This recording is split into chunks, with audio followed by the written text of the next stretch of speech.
What's up, guys? VitalSyntax here, playing some Overwatch.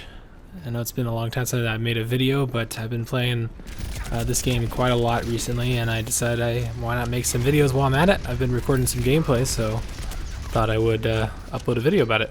Got a lot to say about it. I have a lot of opinions about this game, and I could see myself making more videos in the future, so hopefully that will happen. But I kind of just wanted to talk about a couple things in this video, talk about what I like about the game, kind of a short review of my opinions on it so far. I've played quite a bit. I played a little bit during the beta as well, but now that the full game's out, I've just been playing it almost non-stop. It's like this game and Rocket League are like the only games I've been playing. And I plan to keep playing and continue to play quite a lot now that they're adding new features, and they're going to be adding more heroes over time, and hopefully very soon the competitive game modes are going to be added back in, I think before the end of this month. So yeah, I've unlocked quite a few skins and gotten a bunch of different loot packs. I think I'm at like maybe almost level 50 now.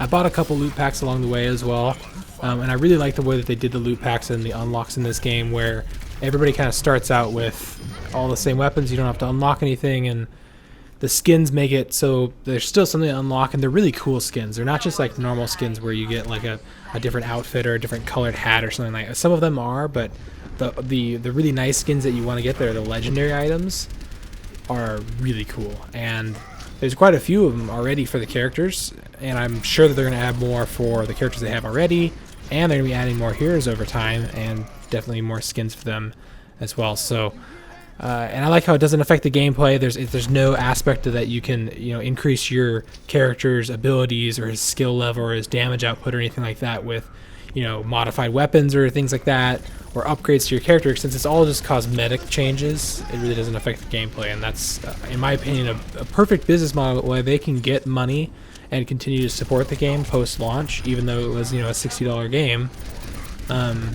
Knowing Blizzard, they're gonna get a ton of money from those loot boxes. And with the amount of people that bought the game in the first place, they've already made a killing off this game. So I know that I'm really excited for what they're gonna be adding and tweaking as the game continues to develop, because it sounds like they're gonna be putting a lot of like post-launch effort and development into the game, which is just awesome to hear, because I haven't seen that a lot from games recently.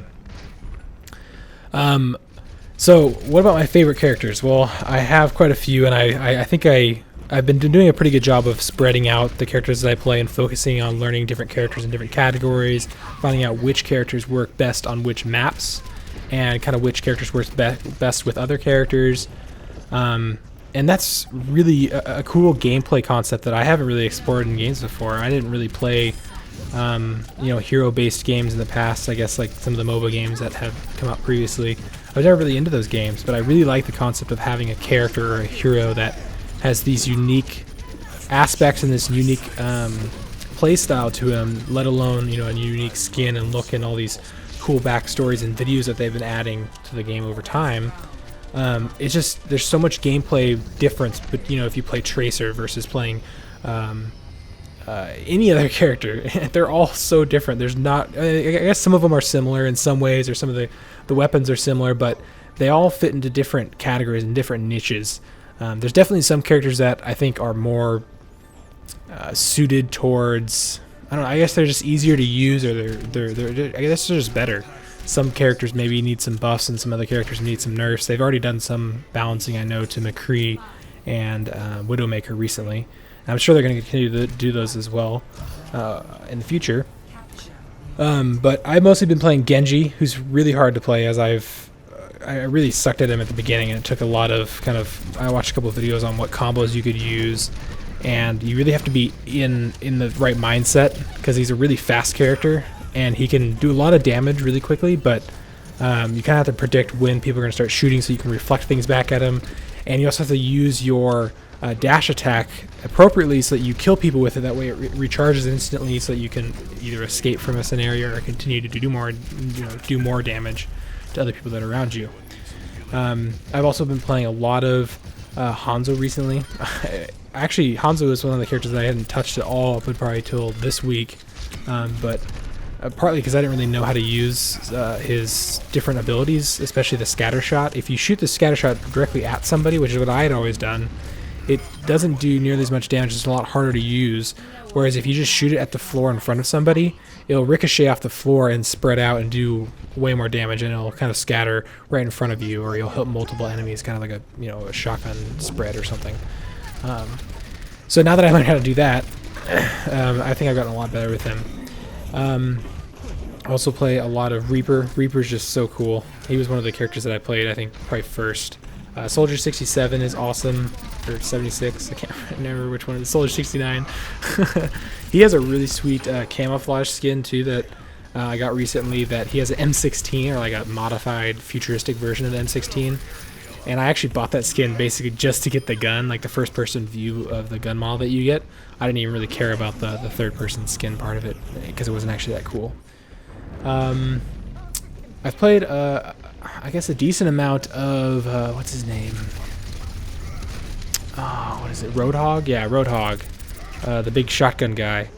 Oh, he is so fun to use, and I have some really cool skin. I have the really cool shark skin where he has like a shark skin over his head and over his face, and it's just such a cool skin. And he's so easy to tank with and just heal yourself, and I love his grapple, or I guess it's not a grapple with the skin I have, it's actually an anchor, which is even cooler. McCree I played quite a bit. After the nerf, I still played him quite a bit. I did use the stun grenade to fan hammer combo quite a bit, and now that they've nerfed that significantly, now that fan hammer does way less damage per shot, I think it went from like 75 damage to 35 damage, I think, per shot. So now I don't really use fan hammers much, but his just normal left click shot, just normal shooting, those still do the same amount of damage as they did before. So what I've been doing is using the stun grenade and then going for headshots with that thing, and that's been a pretty good, reliable way to get damage. And then maybe after you get the headshot, then unload the rest of your magazine with the fan the hammer right click ability. And he has a really cool skin too that I have that is like a black and blue scarfed outfit. I've said I have a lot of the skins I want for most of the characters that I play. And so far, I've actually bought probably almost 100 loot boxes, which is a lot. And originally, I was thinking, I'm not going to buy these loot boxes. But I just really, really liked the way the skins looked, and I really wanted them. I've unlocked a bunch of them just by playing, and there's still a ton for me to unlock. I don't think I'm going to buy any more at this point because I have most of the skins that I want for the characters that I actually play. There's definitely other characters I don't play quite as often that I still don't have skins for yet, but so far I have most of the skins that I really wanted for the main characters that I focus on. And there's probably about, 10 or so of them, maybe 8. Yeah. Anyway, I think that's all I have to say today about Overwatch. I'll probably have some more to say once I get some more gameplay.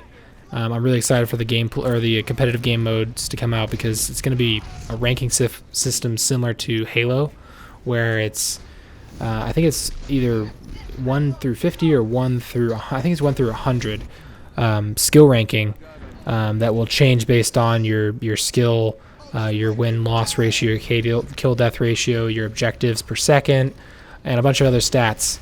And I really like the way that back in like Halo 2 was one that comes to mind originally, and obviously the Halos after that, where and I think they do this in CS:GO now as well too, where you have that that skill ranking that says oh, I'm level 50, I'm at the highest skill that you can possibly be. And in addition to just having that cool emblem and that cool level status, they're also going to give unique skins away for people that get to certain levels, which I think is a really cool way of rewarding the really dedicated players. And hopefully I'll be one of those guys that can get one of those cool skins, because I really like the skins they've released so far. And if they continue to make skins that make complete character outfit changes and not just color tweaks, man, I'm gonna keep buying them.